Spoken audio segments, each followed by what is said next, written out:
So, ever gone to the trouble of buying some coffee grounds and realise it's beans when you actually need the powder?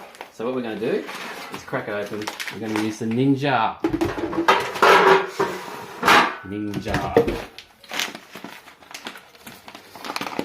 I'm going to convert these babies into some nice coffee ground. Smell that.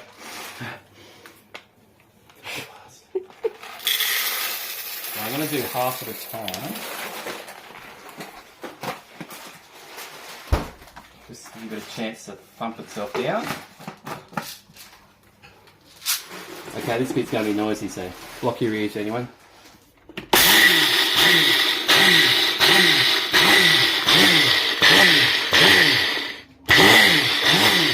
I'll just do a quick shake up.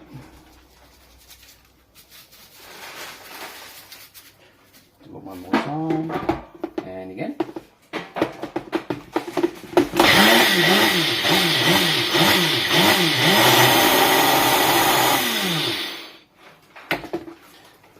And there we have it. Oh, smell that. Coffee beans. Pour it in your storer, and there you have it. Ready to go.